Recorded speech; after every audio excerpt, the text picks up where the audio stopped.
Good morning, welcome back. Today we will discuss about transfer capability. We have seen the introduction to transfer capability in the last short video. So now we will have a quick review again on the transfer capability, and we will see what are the issues with the transfer capability. As already mentioned, we have already discussed, but let us discuss again. I hope that after the completion of this lecture, you will be able to differentiate the transmission capacity and the transfer capability, the two commonly used words in power industry. And I hope that you will be able to list the issues which are associated in calculation of transfer capability. So I'll start with the basic terms of transmission capacity and transfer capability, and next we will move on to the issues which are associated with transfer capability. Now, as already been said, that the transfer capability and the transmission capacity, these two are the widely used words. Transmission capacity is more of a thermal rating term, which means that, let us suppose if I design a conductor, then based upon this diameter and based upon the material which I am using, based upon these two, I will be determining what is the maximum current and what is the maximum power which can be transferred over this transmission line. Because beyond certain level of current, automatically there might be more I square losses, which may result in more heat, which may result in deviation of properties of this conducting material. So that maximum allowable power is called as a thermal capacity, beyond which we cannot technically inject more power into this transmission line. This thermal capacity is normally termed as transmission capacity. And in other words, let us suppose there is a transmission line. Technically speaking, before erecting between these 2 points, let us suppose it is designed to carry 500 megawatts. Now I am keeping this here. Now this transmission line, now if the maximum amount of power which it can allow, as we have already seen in TSOC, it depends upon the generation, it depends upon the load, and we are supposed to ensure that the system will not move to any unreliable or unwanted states, isn't it? So the maximum amount of power which you can allow in this transmission line, so that the system may not move into unreliable state. I am not concerned about this design criteria now. I am more concerned about my stability criteria. I am more concerned about my transmission system constraints. I am more concerned about the availability of generation and the demand. So if I am thinking about this, all these terms, then that capacity, maximum capacity, is called as transfer capability. Whereas transmission capacity is more of a design term, technically designed term. Transfer capability refers to some sort of operation type of design. So the definitions, the factors, see, the transfer capability is dependent and is determined by the system conditions that include several factors such as generation, customer load demand, and transmission system topology. Whereas transmission capacity, it indicates a thermal rating of a certain components, such as a transmission line or a transformer like that. So in power systems, this is not what we require, because this is to be required by when I am choosing a transmission line. Then I will be choosing this transmission capacity. I will always choose that my transmission capacity is too high. But transfer capability is more of importance for TSOC, for operation engineers. This is for design engineers, this is for operation engineers. And in particular, I am more concerned because I am, let us suppose if I am an independent system operator, who I am supposed to give access to the transmission lines based upon the requests by different participants. So what is of more concern for me? It is not about this term, it is more about this term. Because I must provide access to transmission lines such that there is no state of any unreliability in the power system. So always I am more concerned about transfer capability. And then Based upon the transfer capability, I will see how much lines are loaded and still how much they can be loaded. That job will be done by independent system operator all the time. So transfer capability is an important term for power system operation engineers when compared to transmission capacity. Now the question is, a few more words about transfer capability. It is ability of a network to reliably, see this word is more important, reliably transfer electric power between 2 points in a system under certain network conditions. Let us suppose if this is a path. Now a path, transfer path. This is transmission path. The transmission path is a combination of transmission lines between 2 points. The transfer capability of a path is equal to sum of transfer capabilities of paths but not equal to transmission capacities. Try to remember. It may not be equal to transmission capacities. It is always equal to transfer capabilities of the paths. Okay.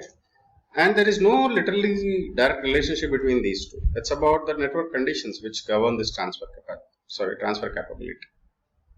And one more thing is, let us suppose this is a single transmission line is there.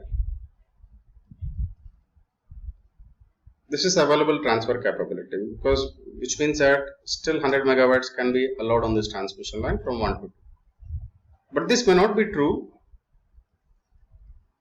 for 2 to 1. This is ATC available transfer capability from 1 to 2. This is ATC from 2 to 1. Do remember, both are different. It is not just like algebra where 1 is 1 to 2 and 2 to 1 are same. It is just like more of a vector quantity. So ATC 1 to 2 is not equal to ATC 2 to 1. Try to remember this term. We will do problems in the next class. But as of now, I hope that you have now understood what is the difference between transfer capability, which is more of an operational term, and transmission capacity, which is more of a design term. So available transfer capability, it determines a maximum incremental megawatts transfer which is possible between 2 parts of a power system without violating any specified limits, all the limits, stability limits. And this transfer can be between 2 areas in the system and can also be customized to specific groups of system devices. That we will see in the next lecture in detail about ATC. But as of now, you see, the analysis of ATC, it determines a maximum incremental active power transfer which is possible between 2 points. Now, what are the transfer capability issues now? The transfer capability issues, the first and foremost thing is how to calculate this transfer capability. These calculations, because you do have a transmission network which is of very large and which is all the nodes are interdependent, they are all interlocked. So they involve large amount of computations. And hence, most of the times they are done offline earlier. They rely upon, because we do need to take so many approximations. So that's why they rely upon linear and non-linear methods, different methods. And when we go with the conventional methods, the computation time is very, very high. So nowadays neural networks have been coming to picture to estimate what can be the available ATC. Nowadays simulations are being done to compute ATC. But in olden days they were completely done offline. And the factors which are to be considered during ATC computations, because ATC is more of an operation term, and there are many operational factors which are to be considered when you are calculating this available transfer capability. The first thing is you need to understand what is the demand in the network and what is the generation availability, and also what is the transmission system present status.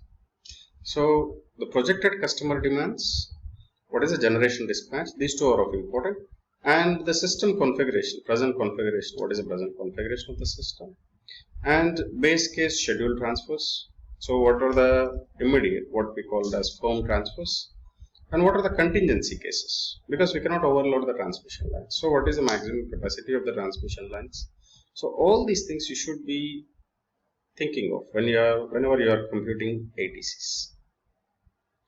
And there are, apart from all these problems, there are always uncertainties in the power systems. The weather conditions, and sometimes because of this adverse weather conditions, the transmission lines may be forced into outages. So the transmission lines, they'll be having forced outages, and sometimes for maintenance, scheduled outages will also be there. And sometimes the generations will go unavailable suddenly. And at the same time, you are supposed to think about future location of demand and electricity resources also for proper planning of the system. Now the issues which are more concerned about the limits are, see, power system components basically will be having different limits on that. These are to be considered for ATC computations. As you know, one is a thermal limit which governs its transfer capacity, transmission capacity, and always there are voltage limits for every component of the transmission system, and also there are also stability limits. We have already seen that. So all these things we are supposed to think of when computing ATC. Apart from this, the load forecasts, which are always uncertain, which we have already discussed, because in case of significant errors in forecasting, it leads to increased loading of the transmission systems. If they are more loaded, then automatically ATC becomes reduced. And also simultaneous transfers of electricity. This is also one big issue. If these are not properly handled, it will lead to loop flows in the system. So now, whenever you do have these uncertainties of weather conditions or loop flows, how you will plan them? So first of all, these uncertainties should be quantified properly. What is the uncertainty and how big is the uncertainty? When you properly analyze it, then automatically you can increase the efficient use and security of the system and provide necessary information for system operation planning. And these uncertainties, normally they will be represented by some sort of margins. Whenever you are doing ATC calculations, you will keep a margin for this uncertainties, so that in case of real-time operations, we can utilize these margins for handling these uncertainties. And the transmission factors such as transmission line and generating unit outages, these are also one such uncertainty. These we can't do anything, because these can be, if they are scheduled, then we can think about that. But if these are not scheduled and forced outages, they may dramatically affect your transfer capability. And if possible, we need to go with CBM, capacity benefit margin, which we will discuss in the next class. So I hope that now you are able to differentiate transfer capability and transmission capacity, and I hope that you are now able to list out the different issues which are associated with ATC calculations. Thank you. And these are the lecture level questions. See, what is the difference between transfer capability and transmission capacity, and the list of factors to be considered during ATC computations, and how the uncertainties to be handled by ISO. This is a more generalized question. Give your ideas on that one. Okay. And these are the references. Go through them. Thank you. We will see in the next class about different terms which we employ in transmission systems.